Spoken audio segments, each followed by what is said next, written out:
안녕하세요. 정신분석의 뜰에서 운영하고 있는 대상관계를 공부해보는 시간입니다.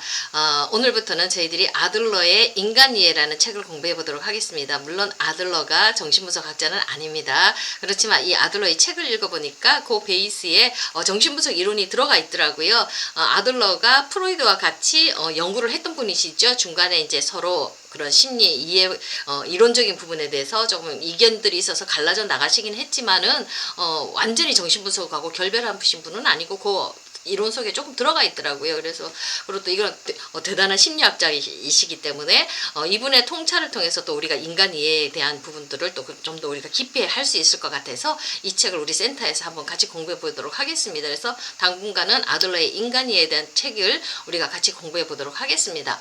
자, 아들러가 인간 이해라는 그 새로운 학문 분야를 만들어내셨는데, 자, 아들러가 말하기를 인간 이해를 할 때 근본적인 문제들은 우리가 절대로 교만해서는 안 된다고, 자만심을 가지고 접근하면 안 된다고 얘기를 하고 있습니다. 우리가 어떤 사람을 이해하는 데 있어서는 겸손이 절대적으로 필요하다고 그렇게 얘기를 하고 있는데 저도 절대적으로 공감합니다. 우리가 이론 때문에 우리가 교만해질 수가 있거든요. 사람을 다 안다고 내가 어떤 정신분석의 대가라고 해서 그 사람에 대해서 우리가 다 알 수 있는 것은 아니지 않습니까? 사람을 이해하는다는 것, 내 앞에 있는 사람을 이해하기 위해서는 내가 가진 이론보다는 그것 때문에 내가 교만하면 정말 그 사람에게 상처 줄 수가 있죠. 우리가 좀 더 겸손하게 그 사람을 이해하는 낮은 자세로 접근해야지만이 좀 더 상호 소통이 이루어지고 좀 더 풍성한 인간 이해가 이루어진다고 저도 그렇게 생각을 하거든요. 우리가 배웠던 공부가 우리를 교만하게 만들 수가 있으니까 미리 첫 장부터 우리 아들러 선생님께서 교만하면 안 된다고, 자만심 가지면 안 된다고 우리들에게 이렇게 권고를 주고 있습니다. 자, 아들러는 우리가 인간 이해를 하는 목적이 우리 공동체 생활에 도움이 되기 때문에 인간 이해를 해야 된다고 이렇게 얘기를 하고 있습니다. 인간에 대한 이해가 커질수록 우리가 공동체 생활을 더 잘하고 사람들이 더 잘 화합하고 잘 살 수 있고 친밀한 인간관계를 만들어 나갈 수가 있기 때문에 우리가 인간 이해를 해야 된다고 이렇게 공부를 해야 된다고 이렇게 말씀을 하고 있습니다. 이 부분도 정말 우리가 공감할 수 있는 말이죠. 부부지간에도 저 사람에 대해서 우리가 이론적인 심리 이론을 통해서 공부를 해서 그런 이해에 대한 폭이 커지면 그 사람과 관계의 질이 조금 더 좋아질 수가 있죠.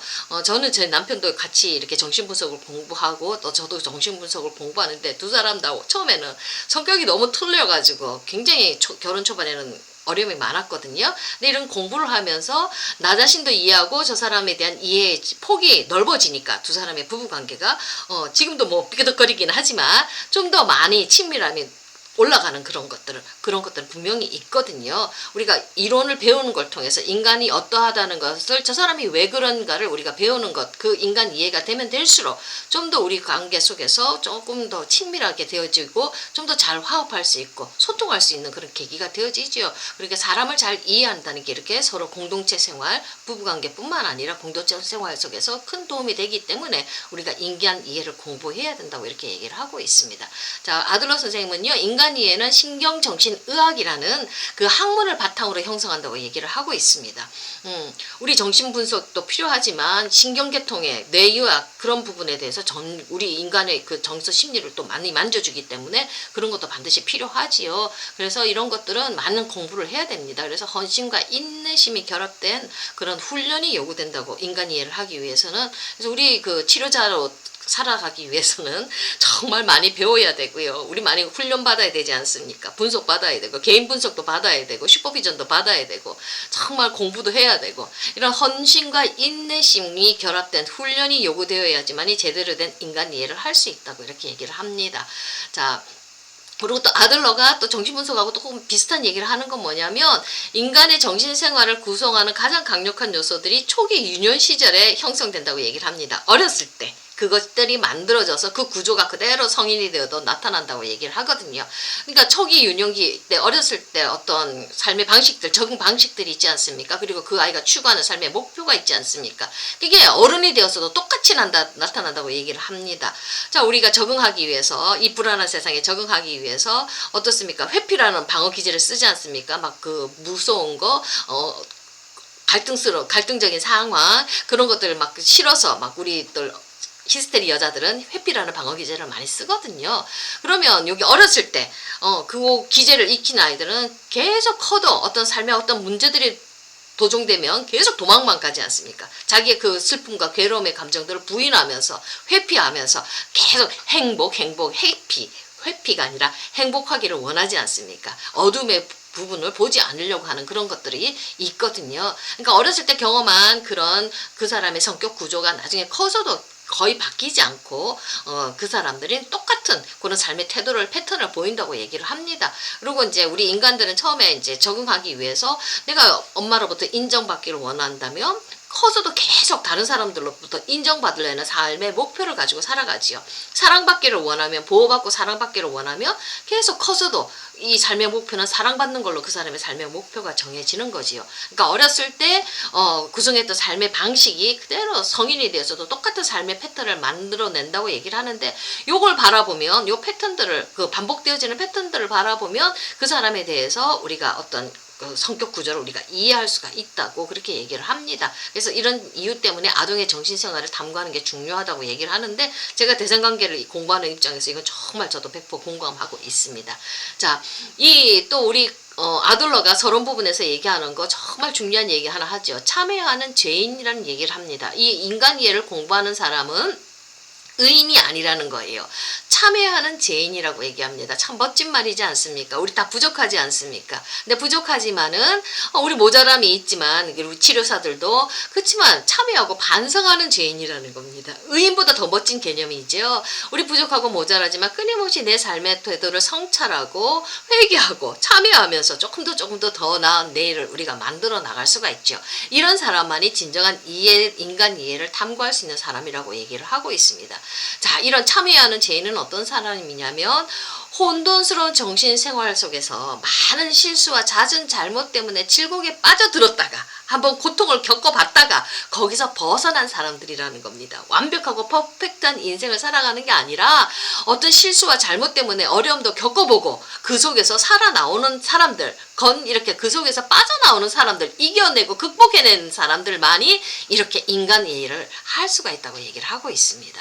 자, 그러니까 어떻습니까? 이런 경험 속에 빠진 사람들, 그 한번 어려움 속에 겪어서 다시 한번 더 내가 빠져나왔기 때문에 똑같은 경험을 가지고 있는 사람들은 훨씬 더 잘 이해하고 있겠지요. 잘 이해할 수가 있겠지요. 자, 그런 사람들, 우리가 그 치료사가 퍼펙트하고 완벽하다면 참 부담스럽지 않습니까?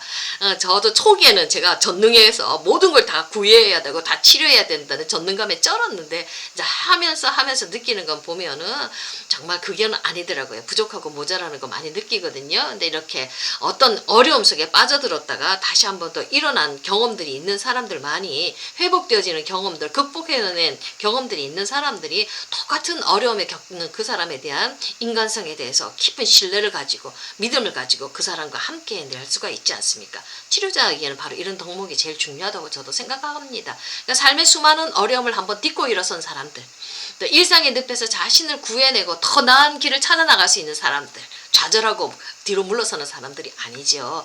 나쁜 길로 빠질 수 있는 유혹을 벗어 던질 수 있고 거기서 자기 자신을 지킬 수 있고 자신을 고양시킬 힘을 찾아낸 사람들, 삶의 좋은 면과 나쁜 면을 가장 잘 알고 있는 사람들, 좋은 점도 알고 있고 나쁜 점도 알고 있는 이런 사람들만이, 이런 참여하는 죄인들만이 이렇게 인간 이해를 진지하게 해나갈 수가 있다고 얘기를 합니다. 정말 의인들, 완벽한 사람들만 인간 이해를 한다고 하면 우리 설사람 아무도 없지요. 참 고마운 말을 했어요. 제가 이 서론 보면서 이 부분에 대해서 제가 참 많이 감동을 받았거든요. 자, 그러면 인간 이해를 한 결과가 어떨까요? 자, 이런 인간의 영혼에 대한 지식이 축적되면 우리에게는 어떤 새로운 의무감과 과제가 생긴다고 얘기를 합니다. 자, 잘못된 행동 양식이 원인이 되어서 삶에 잘 적응하지 못하는 사람의 이 습관을 깨트려야 되죠. 그래서 그가 갖고 있는 어떤 생을 관통하고 있는 그랬던 관점을 재조정할 수 있도록 도와줘야 한다고 합니다. 새로운 관점을 제시해 주어야 된다고 얘기를 합니다. 이 새로운 재해석이거든요. 우리 정신분석이나 아들러의 인간 이해 속에서 우리 상담 심리 치료하는 데 있어서 바로 요 점 너무 중요합니다.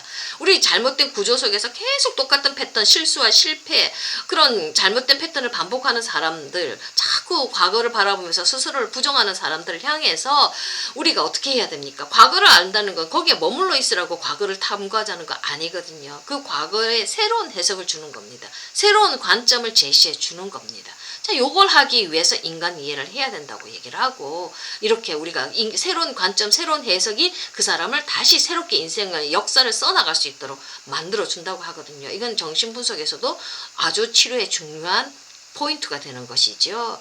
자, 그러니까 공동생활을 해나가는 데 있어서 그 사람에게 적합한 새로운 관점을 제시해 주는 것, 치료자나 그 사람이 함께 새로운 어떤 포인트를 발견할 수 있도록 도와주는 것, 이게 굉장히 중요하다고 얘기합니다. 새로운 사고방식을 가지게 되면 그 사람은 공동체의식이 좀 더 중요하게 되고 삶의 양식을 새로 만들면서 공동체에 잘 적응적인 인간이 될 수가 있겠지요. 자, 요렇게 우리가 인간 이해를 할 수 있는 결과가 바로 이렇게 그 사람의 과거에 얽매여 있지 않고 부정적인 패턴에 얽매여 있지 않고 그 인간에 대해서 새로운 이해를 통해서 그 사람에게 새로운 관점, 새로운 해석을 주어서 그 사람이 공동체 속에서 새로운 생활을 해나갈 수 있도록 우리가 도와주기 위해서 바로 이런 학문들이 필요하다고 우리 아들러가 얘기를 하고 있습니다. 요까지가 서론 부분이거든요. 서론 부분에 너무 중요하고 정말 우리 사람 심리 치료하는 데 있어서 핵심 포인트들이 잘 나와 있었기 때문에 이분의 이런 그 통찰들이 너무나 귀해서 제가 한번 이 시간에는 서론만은 담아봤습니다.